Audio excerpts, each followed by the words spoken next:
Olá, dominantes, tudo bem? Espero que sim. Vamos para mais uma aula do nosso módulo de literatura, falando neste encontro dos movimentos pós-modernos, os movimentos que vieram após o modernismo. Como nós sabemos, o modernismo ele foi um divisor de águas na literatura brasileira. Antes nós tínhamos aí, vários estilos de época que por vezes aconteciam ao mesmo tempo, como foi o caso do realismo, naturalismo, simbolismo, parnasianismo, que ocorriam concomitantemente. Com o advento, do modernismo, a partir da Semana de Arte Moderna de 1922, nós tivemos uma ruptura com os padrões até então estabelecidos e tivemos muitas inovações, tanto no campo das artes quanto da literatura. A maioria dos teóricos de língua portuguesa consideram que tudo o que foi feito depois do modernismo é chamado de pós-moderno. Após a geração de 60, é pós-moderno. Porém, há controvérsias quanto a isso. Vamos lá. Aqui nós temos uma imagem, para ilustrar o que ficou conhecido como Tropicália, Com certeza tem alguns rostos aí que são familiares a vocês, Gilberto Gil, Nara Leão, Caetano Veloso, Rita Lee. Ao lado nós temos a capa, na época do LP da Tropicália, que é um dos assuntos que será abordado hoje, neste encontro. Então, vamos lá. Primeiramente, falando desses movimentos pós-modernos, os movimentos que vieram depois do modernismo propriamente dito, das três fases do modernismo, a geração de 22, de 30 e de 45, nós temos a poesia concreta. Após as fases do modernismo aqui no Brasil, o grande movimento literário que se instaurou no país, ainda com manifestos e posturas ideológicas, foi o concretismo, iniciado em 1954. Esse movimento teve em 68 a teorização básica das suas diretrizes no chamado Plano Piloto, que foi escrito pelos autores que fundamentaram esse movimento, o Haroldo de Campos, o Augusto de Campos e o Décio Pignatari.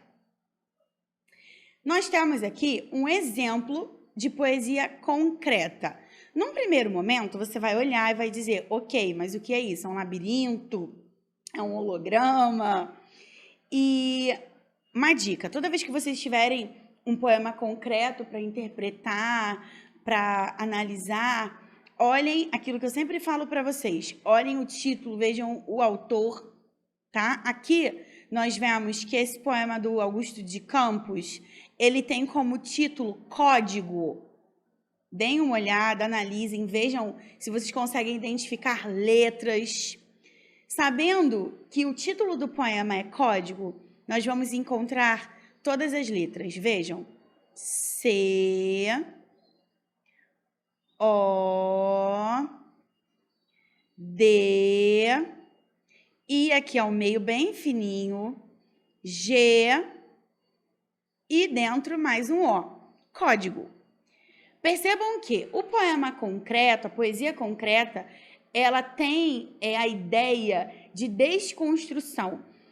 Não é o poema da forma que nós conhecemos tradicionalmente, Estrofes, versos. Muitas vezes, esse tipo de arte ele é representado na totalidade da folha, é representado por meio de imagens, as palavras, elas formam imagens, elas remetem a sons. A ideia é justamente essa. Aqui, no primeiro momento, a gente pensa num labirinto, numa impressão digital. Depois que a gente consegue compreender que se trata da formação da palavra código, a gente também consegue ter a ideia de um código, por exemplo, de barras ou de uma impressão digital.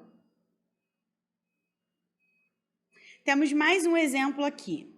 Rua, rua, rua, sol. Rua, rua, sol, rua. Rua, sol, rua, rua. Sol, rua, rua, rua. Rua, rua, rua. Faltou um pedacinho aqui. Percebem? Esse poema é do Ronaldo Azeredo. E vejam a movimentação do sol.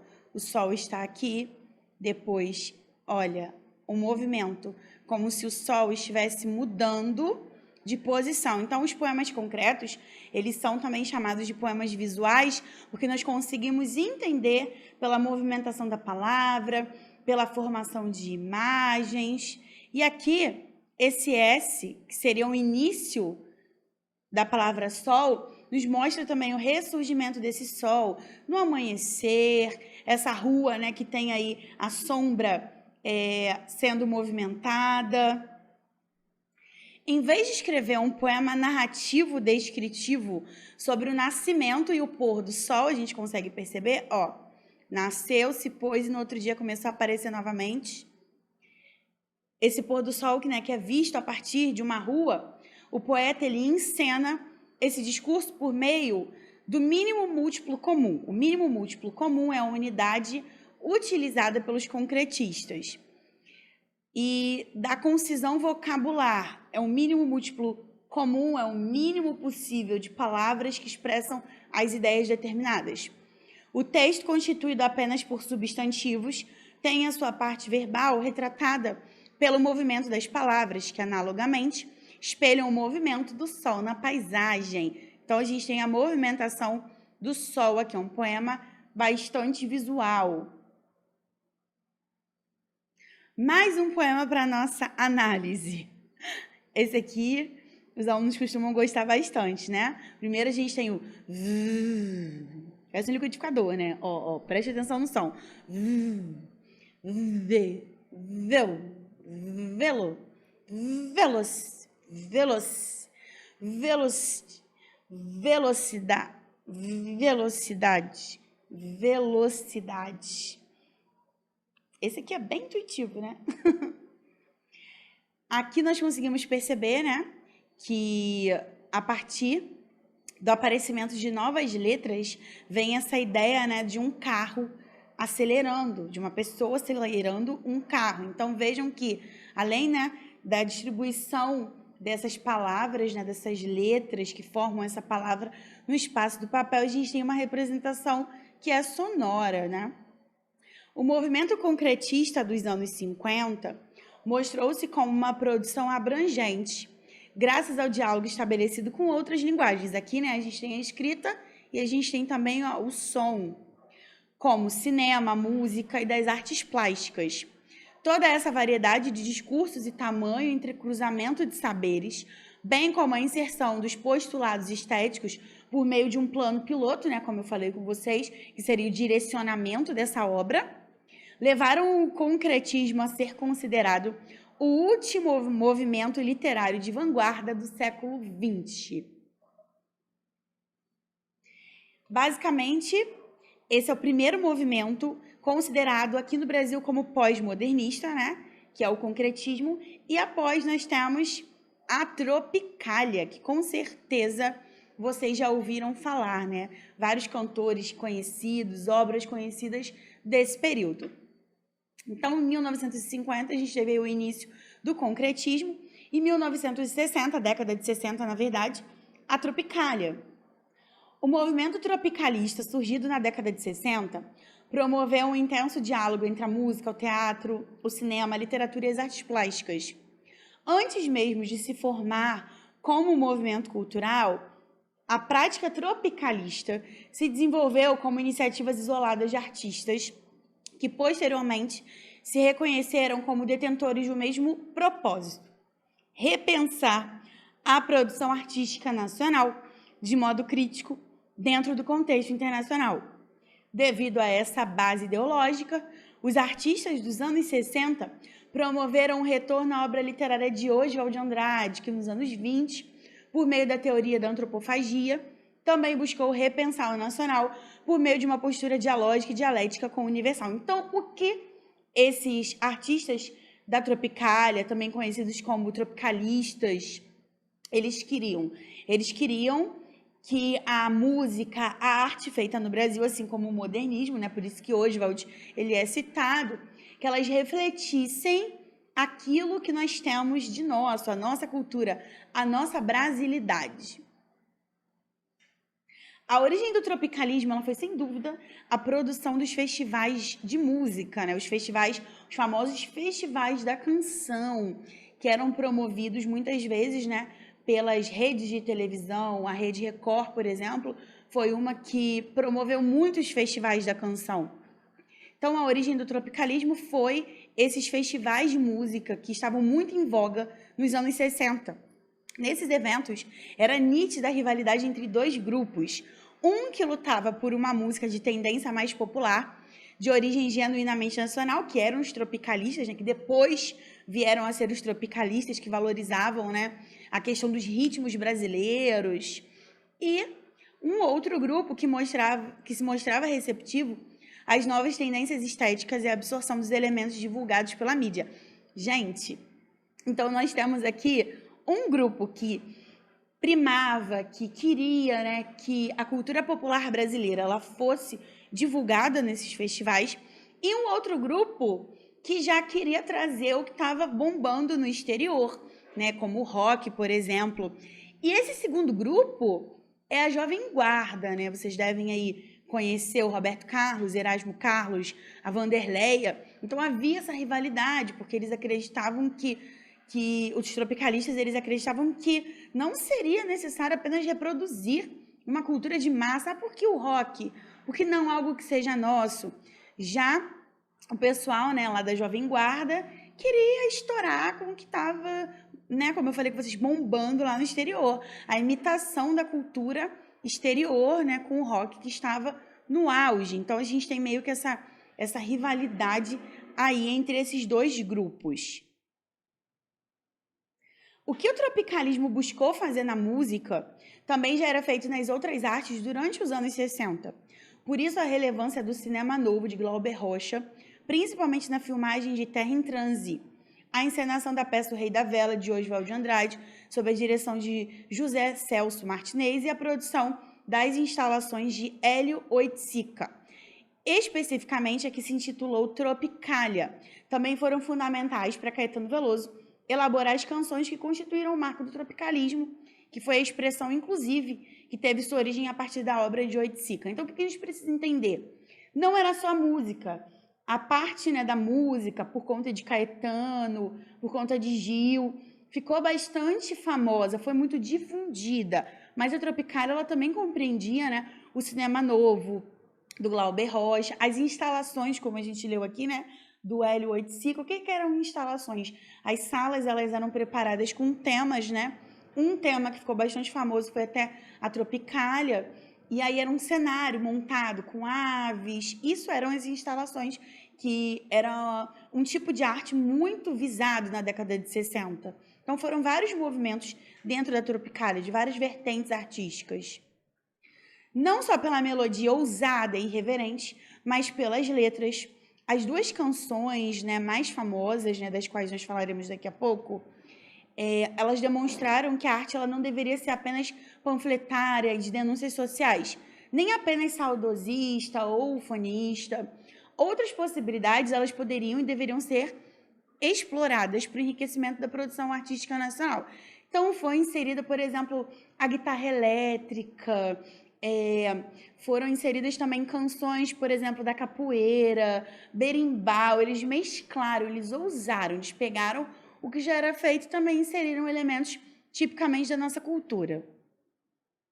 Eu trouxe para vocês uma canção que já mostra o início do processo, né, de criação do Caetano Veloso nessa transição, né, de Festival da Canção para Tropicália. Por quê?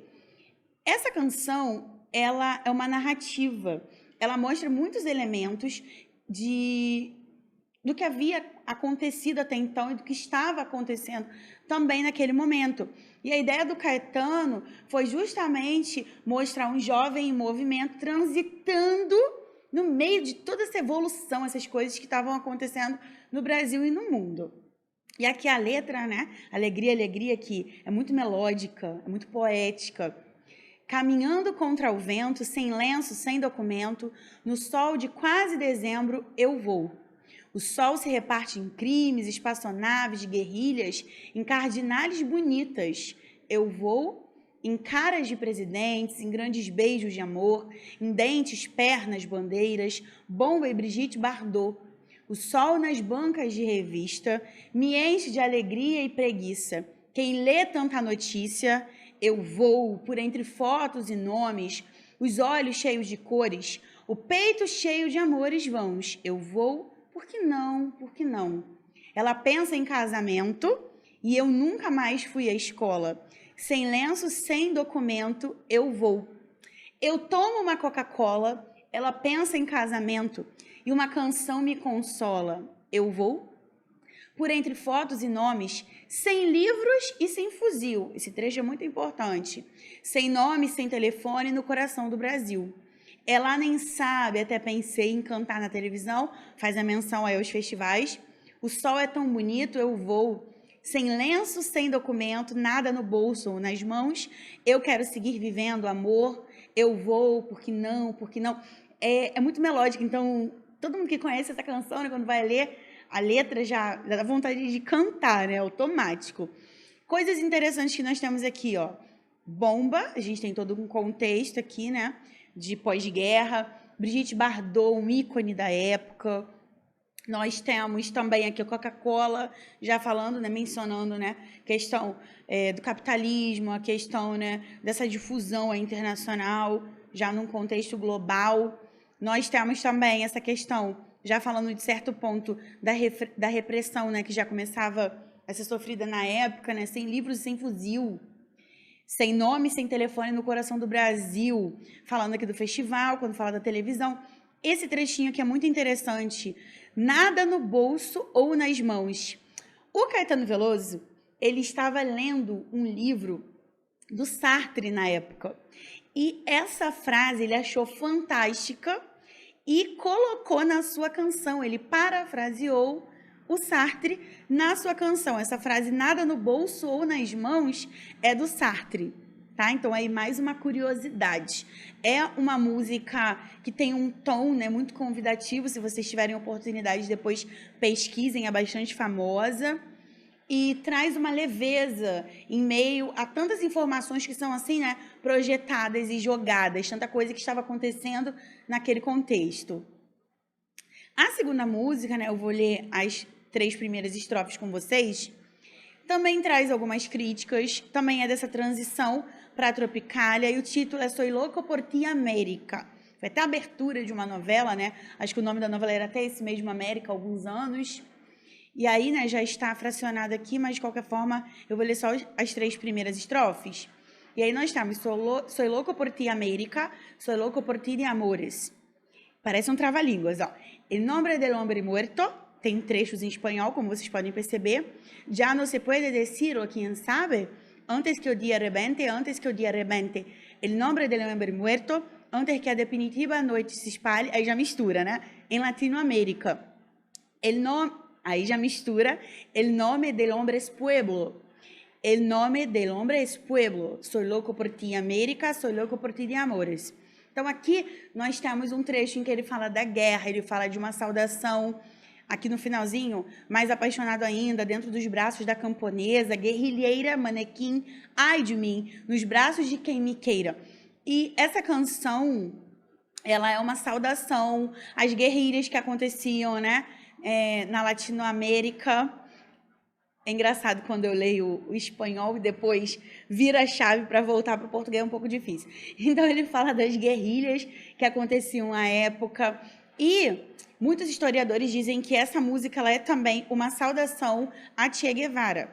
Então, nós temos aqui o contexto, né, das revoluções e o que eles buscavam também trazer, que é a América, né, como uma frase que o Caetano sempre diz, né, todos em um só coração. Bonito, né, gente?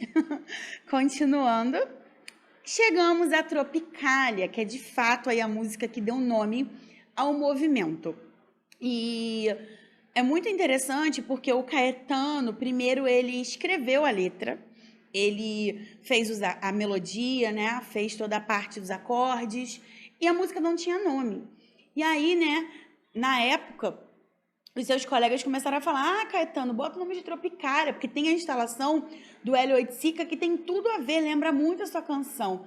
Ele: não, mas eu não quero colocar o nome de uma obra que já existe. E, por fim, ele foi convencido, né, durante a gravação, a colocar o nome da música, que não tinha nome, dava o nome ao movimento, de Tropicália.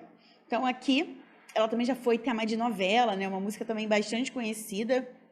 Sobre a cabeça os aviões, sob os meus pés os caminhões, aponta contra os chapadões meu nariz. Eu organizo o movimento, eu oriento o carnaval, eu inauguro o monumento no Planalto Central do país. Vejam vários signos que se relacionam à nossa língua, vários elementos nacionais, cita o Planalto Central, fala do carnaval. Viva a bossa, sassá, viva a palhoça, sassá. Viva a bossa, né, saudando a bossa nova. Viva a palhoça. O monumento é de papel crepom e prata. Os olhos verdes da mulata, a cabeleira esconde atrás da verde mata o luar do sertão. O monumento não tem porta, a entrada é uma rua antiga, estreita e torta, e no joelho uma criança sorridente, feia e morta, estende a mão. Viva a mata, tá, viva a mulata, tá. E repete.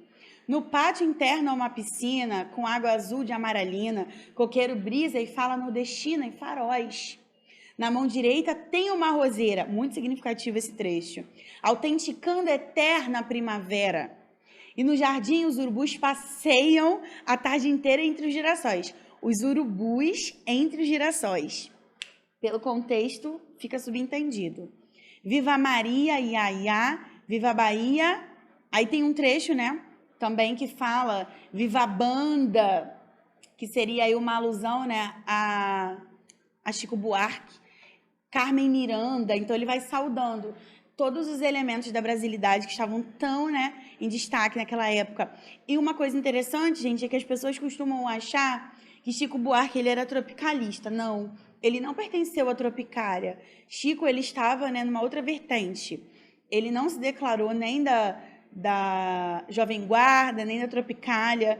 Teve até um embate, né? Diz aí a Boca Pequena. Tem uma lenda urbana que diz que ele discutiu com Gilberto Gil, porque ele disse que não queria fazer música feia, que ele queria falar de sentimento. E com isso, o Chico, né? Ele que já tinha, né, um status social diferenciado de uma família de historiadores, né? Já tinha uma condição financeira diferenciada, um destaque, uma criação, ele já pendia mais para a bossa nova. Então, assim, ele bebia da fonte, né, de Tom Jobim, por exemplo. Então, basicamente, ele não pertenceu à Tropicália, tá, gente? É importante deixar isso bem claro. Ele era amigo do Chico, ele era amigo na verdade, amigo do Caetano, amigo do Gil, mas ele não pertencia à Tropicália, tá, gente? Continuando. Além de Tropicália, né, outras canções, como Parque Industrial, de Tom Zé, Geleia Real, música de Gil e letras de Torquato, e Panis et Circens, né, que é a capa do LP, que é uma música de Gil e letras de Caetano, são outras faixas que continuaram a promover a discussão da época, né, lembrando aí que é pão e circo, né, sobre uma produção cultural que devorasse e absorvesse toda a diversidade dos anos 60. Tais composições constituiriam o LP Tropicália, ou como eu já falei, né, Panis et Circens, né, álbum manifesto, que foi a expressão máxima do tropicalismo, que é aquela imagem que eu mostrei para vocês logo no início da nossa aula. Então, toda essa euforia, infelizmente, né, ela teve um fim, e nós tivemos algumas questões relacionadas já a essa troca, né, no cenário político que acontecia à época, né? E esses temas, né, a temática que era restrita à postura engajada, de teor marxista ou de exaltação nacionalista, foram suspensas em 1968, com a implantação da ditadura militar e o exílio dos maiores nomes do movimento, Caetano Veloso e Gilberto Gil, que se viram obrigados a partir para Londres, e há muitas composições sobre isso também.